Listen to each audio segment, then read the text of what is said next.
Dr. Siegfried S. Hecker is the 2014 Arthur M. Bueche Award recipient. Dr. Hecker is a professor in the Department of Management Science and Engineering at Stanford University and a senior fellow at the university's Freeman Spogli Institute for International Studies. Today, he is honored for guiding national nuclear diplomacy and security. In 1997, Dr. Hecker started a 15-year-long top-secret mission to remove dangerous materials from an abandoned Soviet test site in the country of Kazakhstan. The site was being scavenged by metal thieves, and Dr. Hecker feared the outlaws were close to uncovering weapon-grade plutonium in the site's shafts and tunnels, which could be used to build a nuclear bomb. Dr. Hecker, who helped pioneer cooperation with his counterparts in the Soviet and later Russian nuclear weapons laboratories, used personal connections to push for action and rally together a group of nuclear scientists from the US, Kazakhstan, and Russia to work on the project. In October of 2012, Dr. Hecker and his colleagues traveled to the test site for a small ceremony to mark the completion of the massive operation.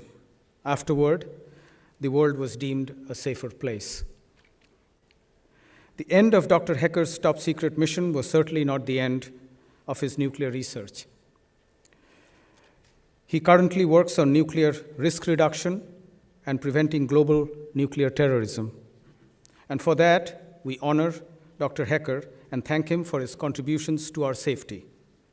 Let's welcome him on the stage.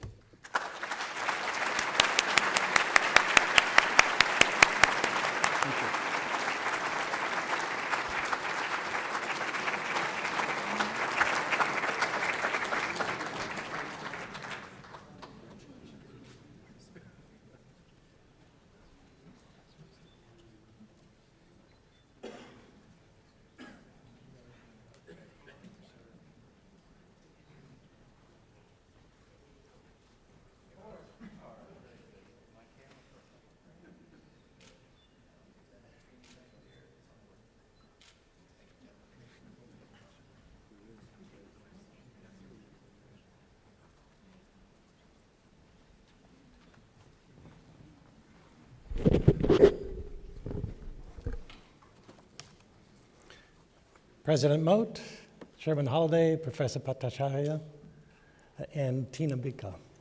Ladies and gentlemen, I'm deeply honored by receiving the Arthur M. Bueche Award. This award ceremony provides me an opportunity to pay tribute to the contributions that Arthur Bueche made to the nation and to the world. He was a world-renowned chemist who helped to pioneer engineering plastics at General Electric Research, and he led one of the most innovative industrial research centers in the world. He was also an astute student of science and technology policy for our country to make sure that, and he was one of the most effective advisors. What I will do is to briefly focus on two of his contributions that, in essence, overlapped with my own interests.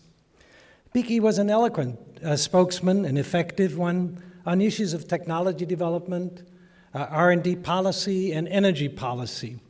He viewed this as being part of his responsibility as a corporate officer. His focus on what he called the R&D triangle, and that is the intersection of academia, government, and business, which fueled most of America's R&D. I found it interesting to go back and to read some of his papers and some of his speeches. As early as 1972, he laid out recommendations for the nation's science policy designed to bolster what he called at that time the sagging technological efficiency of the United States. And he laid out a program to say that universities, industry, and independent laboratories and government each need to do what he does best. In addition to concerns about the sagging economy, this was also a time of environmental awakening in our country and of general public disillusionment with science and technology. Concerns focused on the unforeseeable social consequences of scientific discoveries and technical innovation. Bueche defended the benefits of science and technology, and he strongly believed in the democratic process. So more than 40 years ago, he stated, and I quote, "Viewed in perspective, technology has been remarkably sensitive to the mood of the public. And these moods, desires, wants, needs of the majorities, as they change, the direction of technology will continue to change accordingly. In short," he said, "I believe technology tends to strive towards what most people want at any given time. And its record of success, when it is broadly supported, is truly amazing." I find these comments as being enormously insightful, and certainly time has proven him right. I became director of Los Alamos National Laboratory in January of 1986. The U.S. again experienced anxiety over losing its technological edge. The conventional wisdom at the time was that the Japanese were eating our lunch, both technically and industrially. And much like Arthur Bueche, I had to understand the R&D triangle, particularly where do labs like Los Alamos fit into the nation's R&D enterprise in this dramatically changing world, which just a year earlier had seen the advent of Mikhail Gorbachev. And that world continued to change. The national academies revisited this R&D triangle and technological competitiveness in its landmark 2005 study, Rising Above the Gathering Storm. The second overlap that I want to cover is the importance of international cooperation. In 1977, Bueche participated in the World Technology Congress in Moscow, Russia. His colleague traveler, the 2006 Bueche Award laureate John C. Starr, recalled that Bueche stressed the importance of international bonding that technology provides. I've devoted much of my career promoting cooperation on international security. I began the Los Alamos directorship during the Reagan defense buildup to counter what he called the evil empire. But on December 25, 1991, the Soviet Union was dissolved. It was as remarkable as it was unexpected. It was the first time in history that a country with the capacity to destroy the world was thrust into chaos. Its central police authority collapsing almost overnight, the institutions that regulated the daily lives of Soviet people crumbling, its economy in free fall, and its people in turmoil. These conditions were particularly dangerous in the nuclear complex, with its arsenals of tens of thousands of nuclear weapons, 1 million plus kilograms of fissile materials, that is the bomb fuel, and 1 million people that worked in the nuclear complex. But during the Gorbachev era, some of the Russian nuclear weapons scientists reached out to us to explore cooperation. However, the mood in Washington after decades of Cold War favored collecting a peace dividend and not aiding the adversary. Few believed that a weak Russia with disintegrating, poorly protected nuclear complex was a greater threat than a stronger, more stable Russia. President George H.W. Bush and Senators Sam Nunn and Richard Lugar were concerned about what were called loose nukes, or the potential of brain drain of Russian nuclear weapons scientists to countries such as Iraq, Iran, and North Korea. And so they opened the door for cooperation. Within 2 months, John Knuckles, who at that time was director of Lawrence Livermore National Laboratory, and I were inside the Russian Los Alamos. That visit led to what we called lab-to-lab cooperation to deal with the new nuclear dangers. Over the next 22 years, many hundreds of scientists and engineers from the American Nuclear Weapons Laboratories and the Russian Weapons Institute collaborated to keep nuclear weapons safe and secure, to secure and safeguard the 1 million+ kilograms of highly enriched uranium and plutonium, and to collaborate on scientific and technical problems to provide financial assistance and peaceful employment for thousands of Russian nuclear weapons scientists and engineers. I'm currently working on a book with two of my Russian counterparts about how Russia and American nuclear scientists joined forces at the end of the Cold War to help deal with nuclear risks in Russia and other states of the former Soviet Union. We try to capture the experience of the scientists and the engineers, as well as to chronicle the progress that I have witnessed during now what have been 49 trips to Russia in those 22 years. The bottom line is that 22 years later, after the collapse of the Soviet Union, nothing really terrible has happened in the Russian nuclear complex. And that's contrary to most people's expectations, certainly contrary to my expectations. So critical to that success of our cooperation was what Bueche called international bonding that technology provides.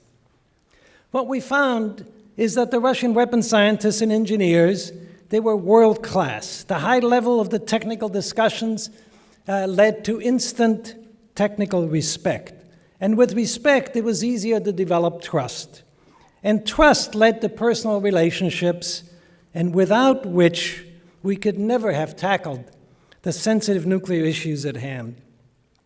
As my colleagues and I are approaching the finish line for the book, we find the relationship between our governments worse than any time since the Gorbachev era.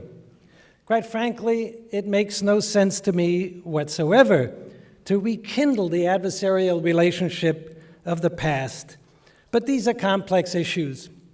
In comparing notes on the crisis in the Ukraine in a recent visit to Russia, I found that our views now differ dramatically. I was surprised that without exception, every one of my Russian colleagues, nuclear scientists that I've known for 25 years, defended Moscow's actions, be it either in Crimea or in the Ukraine. And they criticized Washington. So over after dinner vodkas, we agreed that we can't reconcile the political differences, and so we thought we better return to those problems that require our attention, that we have some chance of resolution, such as nuclear proliferation and nuclear terrorism. And so we agreed that although we've made a lot of progress in these 22 years, that our work was not done. And indeed, the need for scientists and engineers to cooperate internationally is more important than ever. It is especially important in all things nuclear. And that certainly was demonstrated in the Semipalatinsk Russian test site project that was mentioned in the citation. It could not have been done without the trust, the personal relationships developed among the scientists in Russia, Kazakhstan, and the United States. But since nuclear energy can electrify the world, or it can destroy the world, the consequences of doing things right or doing things wrong are enormous. What we've learned over the years is that nuclear cooperation is essential.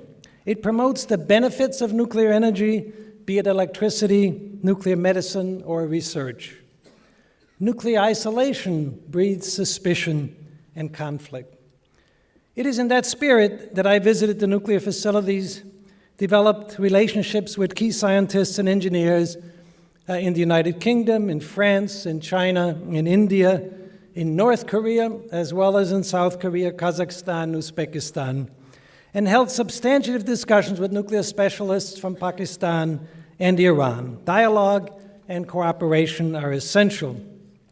The same holds true in other major societal problems, be it energy, climate change, water and natural resources, infectious diseases, the future of the internet, and so forth.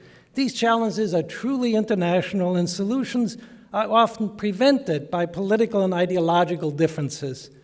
That is why institutions such as the National Academy of Engineering and the national academies all around are crucial. So let me conclude my comments by saying that if being honored with the Bueche Award has helped to keep alive his memory and stress the importance of science and engineering in international matters, then I feel content.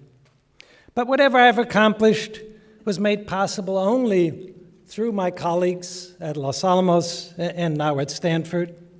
And most of all, it was made possible by my family. And I want to thank my 4 daughters, their families, and most of all, my wife, Nina, who's here this afternoon. They've supported and encouraged me over all these years, and they've put up with me. Now, Nina claims that there's a bright side to the 100 or so international trips that I've taken on these ventures, and that is next year, as we celebrate our 50th wedding anniversary. She said it's going to feel much more like 25 since I've been gone for half of that time. Thank you, ladies and gentlemen.